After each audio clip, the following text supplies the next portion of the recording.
আচ্ছা, তাহলে আপনারা প্রত্যেকেই খুশি। যুবশ্রী প্রকল্পে ইতিমধ্যেই ব্রেকিং আপডেট এসে গেছে। আপনাদের অনেক অভাব অভিযোগ ছিল, বিভিন্ন সমস্যা ছিল, বিভিন্ন সমস্যা নিয়ে আপনারা কমেন্ট করতেন। হোয়াটসঅ্যাপ, ফেসবুকের বিভিন্ন সোশ্যাল মিডিয়া মারফত আপনারা বিভিন্ন ক্ষোভ উগরে দিয়েছিলেন কিছুদিন আগেই, এবং এই মুহূর্তে কিন্তু আপনাদেরকে বলে দেবো ভিডিওতে ব্রেকিং আপডেট। এই মুহূর্তে আমি কিন্তু এর আগেই ভিডিওতে বলেছিলাম যে পুজোর আগে 2 মাসের টাকা পাবেন বলেছিলাম। আপনারা যারা প্রথম থেকে আমাদের সঙ্গে আছেন আপনারা সবাই জানেন। আমি কিন্তু প্রায় কদিন আগে বলতে আমি প্রায় 5 দিন আগে কিন্তু বলে দিয়েছিলাম আপনাদেরকে, গত 5 দিন আগে ইন অ্যাডভান্স বলেছিলাম যে পুজোর আগে আপনাদের ব্যাংক অ্যাকাউন্টে 2টো কিস্তির টাকা ঢুকতে চলেছে। তো সেই ভিডিওটা এখনো চ্যানেলে আছে, আপনারা দেখে নেবেন যারা প্রথম থেকে আছেন। এবং অনেকেই বলেন আপনারা যে দাদা আপনার সূত্রের খবর কাজে লাগে না। তো যারা বলছেন এরকম কথা, এবার এসে একটু কমেন্টে বলুন আপনাদের মতামত এই ভিডিওতে। তো আজকেও কিন্তু 1 মাসের টাকা দেওয়া হয়েছে যুবশ্রী প্রকল্পের। গত 18 তারিখ সম্ভবত টাকা দেওয়া হয়েছিল, এবং আজকে হচ্ছে 22/9/2025। আজকেও কিন্তু গোটা পশ্চিমবঙ্গ রাজ্য জুড়ে প্রতিটি জেলায় জেলায় যারা যুবশ্রী ভাতা প্রাপক আপনারা আছেন, আপনার ব্যাংক অ্যাকাউন্টে আশা করি আজকের ডেটে এই 22 তারিখেও 1500 টাকা আপনার ব্যাংক অ্যাকাউন্টে ক্রেডিট হয়েছে। যারা জানেন না আপনারা এখনই ব্যালেন্স চেক করতে পারেন এটিএম এ গিয়ে, অথবা আপনাদের মোবাইলে যদি ইউপিআই সিস্টেম থাকে ব্যালেন্স চেক করার, তাহলে আপনি চেক করে দেখুন যে 1500 টাকা ঢুকেছে কিনা। এবং যদি এমন কেউ থেকে থাকেন যে টাকা ঢোকেনি, তাহলে সেটাও আমাকে জানাবেন কমেন্ট বক্সে, বলবেন, লিখে বলবেন আমাকে দাদা আমি এই জেলা থেকে। আপনার জেলার নামটা লিখবেন এবং আপনার নাম বলবেন, এবং বলবেন যে আমার টাকা ঢোকেনি। এবং যারা যারা আবেদন করবার পরেও এখনো পর্যন্ত কোনো টাকা পাননি, আপনাদেরকে বলবো আপনার স্ট্যাটাসটা চেক করবেন যে কি রয়েছে আপনার স্ট্যাটাস। যাদের লাইভ কেস আছে তারা টাকা পেয়ে গেছে, আমি এর আগেও বহুবার বলেছি আপনাদেরকে এই কথাটা। অনেকেই হয়তো ভিডিও শুরু করে অল্প শুনে স্কিপ করে দেন, তাদের জন্য আমি বলবো আপনারা এগুলো মিস করবেন না। আমরা ইনফরমেটিভ তথ্যপূর্ণ ভিডিও প্রোভাইড করি, যতটুকু কথা বলি ভিডিওর মাধ্যমে সমস্ত তথ্যই কিন্তু গুরুত্বপূর্ণ ভূমিকা রাখে আপনাদের জন্য। তাই ভিডিও সম্পূর্ণ দেখুন। আপনারা আড্ডা দিয়ে অনেকেই সময় নষ্ট করে, কিন্তু এই 5-6 মিনিটের একটা ভিডিওর ইনফরমেশন দেখতে অনেকেই আলস্য বোধ করে, দ্বিধা বোধ করে, ভিডিওটা দেখবো কেটে দিই, ভালো লাগছে না। ঠিক আছে, এইসব যাদের স্বভাব রয়েছে আপনাকে বলবো ইউটিউব তাহলে আপনাদের জন্য না, আপনারা তাহলে ফেসবুকে গিয়ে রিলস দেখুন।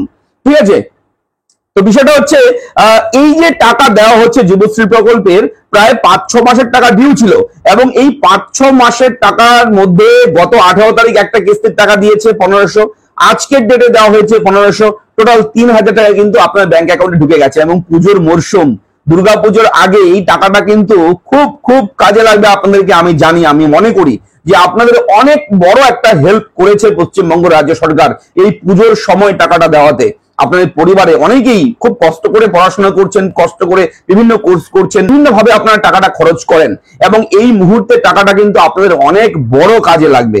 যদি মনে হয় শুভঙ্কর দা ভিডিও তথ্যগুলো আপনি দেন আপনার ভালো লাগে, যদি ভালো লাগে চ্যানেলটাকে সাবস্ক্রাইব করবেন। এবং আপনাকে বলবো অবশ্যই আপনি এই চ্যানেলটাতে আপনার বন্ধুদের এঙ্গেজ করুন, আপনার প্রতিবেশী, বন্ধু, ভাই, যারা আত্মীয় স্বজন সবার কাছে পৌঁছান আমাদের চ্যানেলটা সবার কাছে পৌঁছানোর দায়িত্ব কিন্তু আপনাদের। আমি তো জাস্ট আপনাদের জন্য ভিডিও প্রোভাইড করি, তথ্য দেই, কিন্তু আপনি যদি ভালো লাগে, যদি আপনার উপকার হয়, আপনার মাধ্যমে অন্য মানুষেরও যাতে উপকার হয় সেই টেন্ডেন্সি কিন্তু আপনার রাখতে হবে। ঠিক আছে, তো আজকে টাকা দিয়েছে যুবশ্রী প্রকল্পের, যাদের টাকা ঢোকেনি আপনারা কমেন্ট করবেন। এবং এই আপডেটটা একেবারে ব্রেকিং আপডেট, এই মুহূর্তে হুলস্থুল কাণ্ড, গোটা পশ্চিমবঙ্গ রাজ্য জুড়ে খুশির হাওয়া বইছে। ঠিক আছে, এবং অবশ্যই পশ্চিমবঙ্গ রাজ্য সরকার যেহেতু এই প্রকল্প চালু করেছে, এই প্রকল্প কখনো বন্ধ হবে না। অনেকেই বলছিল প্রকল্প বন্ধ হয়ে গেছে, আন্দোলন করতে হবে, এই করতে হবে, সেই করতে হবে, ধর্মঘট করতে হবে। একদম নয়, মানুষের কথায় অন্যের কথায় নাচবেন না, সিদ্ধান্তটা নিজেই নেবেন। ঠিক আছে, এবং যুবশ্রী প্রকল্প বন্ধ হয়নি, হবে না, এটা মনে রাখবেন। এবং এই টাকা আরো আপডেট দেবো, আমি কথা শেষ হয়নি এখনো। আর কদিনের মধ্যে আরো টাকা আপনার ব্যাংক অ্যাকাউন্টে ঢুকতে চলেছে। হ্যাঁ, আর কয়েকদিনের মধ্যে আরো টাকা আপনার ব্যাংক অ্যাকাউন্টে ঢুকতে চলেছে। এই যুবশ্রী প্রকল্পের বাকি টাকা 6 মাসের টাকা আপনার 2 মাস পেয়েছেন, গত মার্চে পেয়েছেন 3 মাসের টাকা, টোটাল 3টা কিস্তি পেয়েছেন। আরো 2টো কিস্তির টাকা আপনার ব্যাংক অ্যাকাউন্টে খুব শীঘ্রই ঢুকতে চলেছে। এবং যখন এই 3টা আর 2টো, এই 5টা কিস্তি, এবং তারপরে 6 নাম্বার কিস্তি লাস্ট আপনি পাবেন 6 নাম্বার কিস্তি যখন পেয়ে যাবেন, তখন কিন্তু আপনার সাবমিট করতে হবে অ্যানেক্সার 3 ফর্ম। হ্যাঁ, এখন কিন্তু অ্যানেক্সার 3 ফর্ম সাবমিট করতে হবে না। আপনাদের 6 মাসের টাকা ক্লিয়ার হলে তারপর কিন্তু আপনার সাবমিট করতে হবে অ্যানেক্সার 3 ফর্ম। আপনারা জানেন প্রতি বছরে 6 মাস পর পর একটা ফর্ম ফিল আপ করতে হয় অ্যানেক্সার 3, এবং সেই ফর্মে আপনাকে দেখাতে হবে যে আপনি এই 6 মাসের টাকাটা কোথায় খরচ করেছেন, কোন খাতে খরচ করেছেন, তার হিসেবটা সরকারকে দিতে হবে। এবং এটা নিয়ে পরবর্তীতে আমরা আলোচনা করব, যেহেতু এখনো সেই অ্যানেক্সার 3 ফর্ম সাবমিটের লিংক জেনারেট হয়নি, এখনো দেয়নি, এখন দিবেও না। মাত্র 3 মাসের টাকা ক্লিয়ার হয়েছে, সেই মার্চ মাসের টাকা অনেক দিন আগে দিয়েছিল। তারপর এই 18 তারিখে একটা কিস্তি, আজকে একটা কিস্তি, টোটাল 3টা কিস্তি ক্লিয়ার হয়েছে।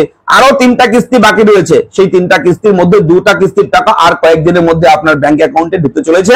তাই অপেক্ষা অবশ্যই আপনাদের করতে হবে। দেখুন, টাকা আমরা দেবো না, আমি দেবো না, গভর্নমেন্টের স্কিম, এটা সরকারি স্কিম, সরকারের পক্ষ থেকে এই টাকাটা দেওয়া হবে। একটু অপেক্ষা করুন এবং অবশ্যই ধৈর্য ধরতে হবে। টাকাটা দেওয়া হচ্ছে তো নাকি, টাকা তো পাচ্ছেন এবং আগের বিগত টাকাগুলোও পেয়েছেন, আরো টাকা পাবেন। অবশ্যই ধৈর্য রাখতে হবে, পেশেন্ট রাখতে হবে। দেখা হচ্ছে পরবর্তী নেক্সট ভিডিওতে। আপনাদের কেমন লাগে ভিডিওগুলো কমেন্ট করে জানাবেন, এবং কোথাও কোনো রকম ডাউট থাকলে আপনাকে বলবো একটু লিখে জানান ভাই, একটু লিখে দিন আমাকে কমেন্ট বক্সে, দাদা এই সমস্যা, দাদা এটা কিভাবে করব, প্রশ্ন করুন, আমাকে জিজ্ঞেস করুন কিছু। আপনারা প্রশ্ন করবেন, তারপর সেই প্রশ্নের উত্তর কিন্তু আমরা দেব আপনাদেরকে আমাদের এরা ফ্রেন্ড ইউটিউব চ্যানেলের মাধ্যমে। ভালো থাকুন। অনেক কথা হলো, কথাগুলো যদি ভালো লাগে, অনেকেই বলতে পারে দাদা বেশি কথা বলছো, তো করার কিছু নেই, আনন্দে আবেগে কথা বেরিয়ে যায় আপনাদের জন্য। এত একটা খুশির খবর, এটাকে আমি আর কথা না বাড়িয়ে বলতে পারলাম না, ঠিক আছে, শর্ট করে বলা যায় না এটা, তাই তো। তো ভালো থাকো, সুস্থ থাকো, দেখা হচ্ছে নেক্সট ভিডিওতে। ধন্যবাদ।